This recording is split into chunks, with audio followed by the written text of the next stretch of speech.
Despite the rise in COVID numbers, why youth sports teams are flocking to the Valley en masse this weekend. Plus, the efforts are underway to improve the language and literacy skills of underserved children in Arizona.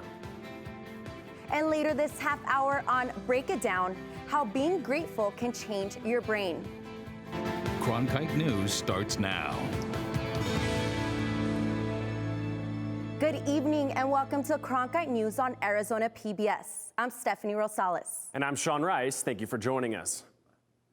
Healthcare workers are on their way to help with the recent surge of coronavirus cases across the state, and that's according to Banner Health. 1,000 healthcare workers are coming from out of state to assist healthcare workers as hospitals are expected to reach over 100% care capacity in the coming weeks. Banner says if staff shortages continue, COVID-positive medical staff would be allowed to keep working if they're asymptomatic in a worst-case scenario. Governor Doug Ducey is urging local retailers to enforce coronavirus safety measures this holiday season. He says although Arizona businesses remain open, it's important to implement safety protocols to keep shoppers and employees safe. Ducey hosted a call with businesses alongside AZDHS Director Dr. Kara Christ and Arizona Office of Tourism Director Debbie Johnson. Participants on the call had the chance to discuss how they are keeping staff and customers safe and provided feedback on the current COVID-19 measures in place. Chris talked about the importance of reducing store occupancy, enforcing social distancing, requiring masks, and providing touchless payment systems for customers. Meanwhile, hundreds of youth sports teams from out of state are flocking to the Valley for tournaments this weekend. As of now, there will be a soccer tournament with 500 teams, a hockey tournament with 100 teams, and a basketball and baseball tournaments. Many people on social media are speculating about the sporting events being super spreader events and denouncing Mayor Kate Gallego and others for allowing this to happen. Others are arguing the event's safe and COVID-19 is not a legitimate threat to most people. However, health officials are urging Americans to limit their gathering and close contacts with others. Every tournament has guidelines in place, including self-temperature checks, sanitizing stations, and staggering games with 30-minute breaks in between, and mask mandates. Due to tight COVID-19 restrictions on youth sports in California, a number of teams are making the trip across state lines to play organized games. Cronkite News reporter Adam Noel spoke with the team who's been searching for their own field of dreams. Wyatt Miyamoto is a typical California teen. He loves baseball and has been waiting all year to play. But back home, the 14-year-old isn't able to because of COVID. Instead of staying home, he and his teammates have made the trip all the way to Arizona. Yeah, everybody was ready to play. I mean, I feel like a lot of people also wanted a trip because, a lot of people have been cooped up at home. So it's just fun to get out and go somewhere new. Miyamoto is a member of the Benicia Wolfpack, a team located just north of San Francisco. California health guidelines have restricted youth teams to only being able to practice and allow for zero competition. That means no games, no tournaments, and no seasons for hundreds and hundreds of teams. That has left the Wolfpack struggling to find places to play. Extremely frustrating, yeah, it really is. We just got an email yesterday saying that any upcoming tournaments for this year probably will not happen. I don't anticipate anything changing in California until the new year at best. For the Wolfpack, that left only one option: come to Arizona. We're super appreciative that Arizona is allowing the kids to play, and we hope that California can see, what's going on here and how safe it is and the precautions, and maybe we'll be able to play in California. The Grand Canyon State's Department of Public Health is allowing youth sports competition. As a result, the state has hosted a number of local baseball tournaments. And when you look at the teams signing up for those tournaments, one thing immediately stands out. A lot come from out of state. Top Choice Baseball here in Arizona is one of many who've taken in the extra teams. The Valley is more of a destination point for them.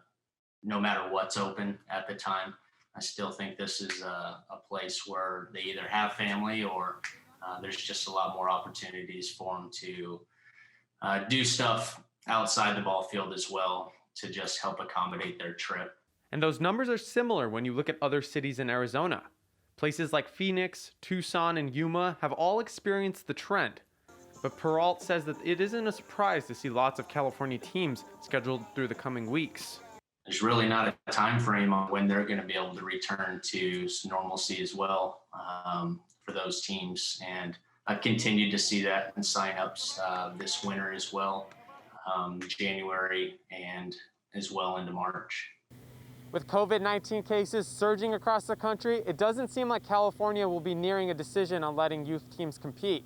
But in Arizona, tournaments like here in Peoria are still being played through the remainder of 2020. The tournament that was posted when they said that we were going to play at a minor league complex like this, which is beautiful, it was a no-brainer for us. And in the case of Yuma, the city is so close to the California border that making the trip from San Diego only takes around 2.5 hours. It's been a popular spot for California teams looking to make a shorter drive than, say, Phoenix or Tucson. And while the tourism has benefited the city of Yuma, there are still some businesses that have taken advantage of the extra foot traffic, namely the hotel industry. Like one day I was coming and I was talking to the hotel because I was actually staying in a hotel for a while, and I went to check in Monday morning like I always had. And they said, "Oh, we're so sorry, we don't have any rooms. We were completely 100% sold out last night." Hotels located in Yuma are charging upwards of $300 or more a night for weekends in November. Those aren't typical rates in Yuma for youth sports teams coming in from out of town. Instead of just being, a couple of athletes with, their coaches or whatever, yeah, we're seeing entire teams worth of families coming to Yuma. But for parents, the expensive stay doesn't dissuade them from making the journey across state lines for the chance to play. The kids, they've been practicing all year, so for the entire year 2020, and they've never been able to play. So we felt that the kids, they worked hard, that they deserved to at least play in a tournament. For kids like Miyamoto, be it practice or games, he's just happy to be back on the field. I'm thankful that we get to practice because, that's a lot of fun. It's better than just sitting at home. So, I think this is enough that we get to, go out and play a tournament. It will take everyone working together to maintain a safe and healthy environment on the diamond. Adam Noel. Arizona youth baseball tournaments have continued to play by maintaining a number of safety rules, including limited fan attendance, mandatory masks, and shortening games to just 2 hours. Needless to say, sports in the time of COVID have been a whirlwind. One time they're canceled and the next they're back. And that's impacted the way those who tell us about their plays do their jobs. Sarandon Raboyne joins us now with the details. Sports broadcasters have had to navigate these difficult times and still provide us the content we need. I caught up with some local broadcasters about what it's like to work in the pandemic. March 12th, 2020, the day that sports stood still. Sports leagues across the world shut down completely due to the COVID-19 pandemic, no matter what point in the season they were in. Jody Jackson, the Diamondbacks and Coyotes pregame and postgame host for Fox Sports Arizona, was just getting started with the busiest time of her year. I found myself like, oh my gosh, like this is really happening. There's no hockey game happening. The NBA has been canceled. Spring training is shutting down. It was just a really strange feeling. Other sports broadcasters like Kevin Ray, the play-by-play announcer for the Phoenix Suns, found themselves in an unforeseen situation. The impact was just the fact that I went from doing a game basically almost every other day to having no games. Not sure when those games would be played, if they would be played. After a few months on the sidelines, sports slowly started coming back. Some leagues, like the NBA and NHL, established bubbles where all of the teams would be in the same city and keep outside risks to a minimum. But there were new challenges to covering the teams in those bubbles. For Ray and Coyotes play-by-play announcer Matt McConnell, they weren't even in the same arena as their teams. The only broadcast teams that were allowed there were the national crews. So any local TV or local radio broadcast crews were all forced to broadcast remotely. So we did the 8 Suns games from a small studio in a building that's just adjacent to the arena. One big part of covering teams and calling play-by-play is talking with the players and coaches before and after games, which was limited during the pandemic. Play-by-play in a lot of ways, in my mind, is a rapport business. I didn't have that opportunity really to do one-offs with other players, and you're on a Zoom call with the entire Phoenix media. So there's nothing that you can really kind of go off the record with. You can't really have one-on-one conversations. Yeah, and media relations, they've done a great job. But they can't possibly can't possibly offer the amount of interviews that you could do in person if you were just in there. But one of the biggest adjustments that these broadcasters have had to make was how to actually broadcast the game. Calling a game off a monitor, I've told people that it's kind of like driving down the 101 and only being able to see, you're sitting there, you're driving along, and it would be like only being able to see out of the driver's side of the windshield. You have no peripheral vision. There were moments in those games where you would kind of have to, almost lift yourself up a little bit and remind yourself that you've got to take the energy level a little bit higher, because like a player, when you're in the arena, as a broadcaster, you feed off of some of that energy that the fans, have. While the COVID-19 pandemic has provided some obstacles, sports announcers across the country have had to step up to the challenge of making sure that their audience still receives a quality broadcast. With COVID, I think we made the best of a really, really tough situation. I think it was important that we did what we did, but hopefully we'll be beyond that and we can move along. Only time will tell if and when things will return to normal in the world of sports. One positive from the pandemic is that these broadcasters now have time to work on some outside projects. Matt McConnell and Jody Jackson both worked on podcasts called Sports Booth and Everyday Heroes, respectively. In the studio, Strainer Raboyne, Cronkite News.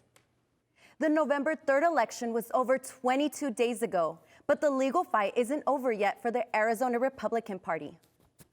A petition was filed yesterday by Arizona GOP leader Kelly Ward, claiming the validity of the signature verification of mail-in ballots is insufficient. Ward wants another inspection of a reasonable sample of ballots and their signatures. The newest claims also question chain of custody and possible duplicate ballots in Maricopa County, specifically out of Congressional District 5 and the Queen Creek area. November is National Literacy Month, and the Arizona Department of Education has been awarded a multi-million-dollar early literacy development grant. Mackenzie Allen Charmley is joining us now to explain what that money will go towards. The money is supposed to help combat the state's current literacy crisis. It would put money into the hands of those who bring solutions to the problem. The Arizona Department of Education was awarded a $20 million grant to improve literacy skills for students most in need of additional supports due to factors such as poverty, language and culture barriers, and disability. Currently, 60% of Arizona students cannot read at grade level. Terry Clark is the Arizona Literacy Director and leads the Early Literacy Initiative Read On Arizona. For her, this grant means a chance at bringing in necessary literacy resources that can even the playing field for students who are disadvantaged. For us, it's everything that we make sure that our children and our students have equitable access to the literacy supports that they need. And this grant is really a chance for us to be able to lean into that work. Funding for the grant will be distributed over the next 5 years through sub-grants. Schools who demonstrate high need can apply for the funding. Sophie Etchart is the founder of Read Better, Be Better, a reading comprehension program that takes into consideration limiting factors for students such as poverty. To Etchart, the funding and resources are long overdue to ensure the literacy success of a disadvantaged student. We see that over and over again, that students who have absolutely the same intrinsic ability to learn are having factors placed in front of them that just make it more and more and more difficult. So the importance of getting dollars into those communities to provide additional support that is needed to get the kids, when you talk, it's about equity, right? To get them on the same playing field as a student who's just had a completely different life through no fault of anybody's. It's just circumstances and the cycle of poverty through generations. Clark believes the grant will be very effective in increasing the literacy rates for the entire state. 5 years from now, we're going to see the impact on not just the schools that are participating, but I think the entire community will see our reading scores hopefully skyrocket.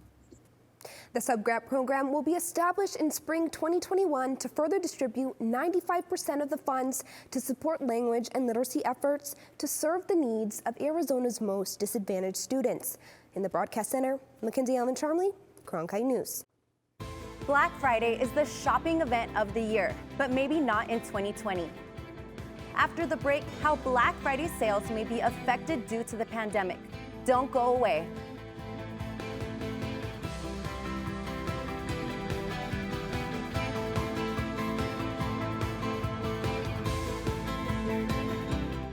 Here we go, lights up. Whoa. As artists, we conduct our educations in public. You can never know whether it's going to be a success. One just has to risk it. It's you and the work and the place. It's a very particular relationship. Here's our lens. Tell us what you think. Friday night at 9 on Arizona PBS.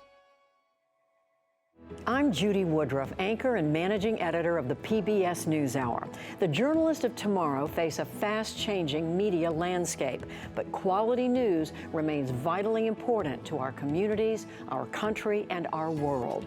At ASU's Walter Cronkite School of Journalism and Mass Communication, students learn solid, reliable reporting, holding the powerful accountable, and rebuilding the public's trust. The Cronkite School and Arizona PBS, preparing the next generation for a stronger future of journalism. Every day I wake up, my first thought is, how can I serve this community? The biggest hurdle was not taking PTSD personally. Would you welcome, please, the amazing. Everybody that watches this, they say that I am the greatest that they've ever seen.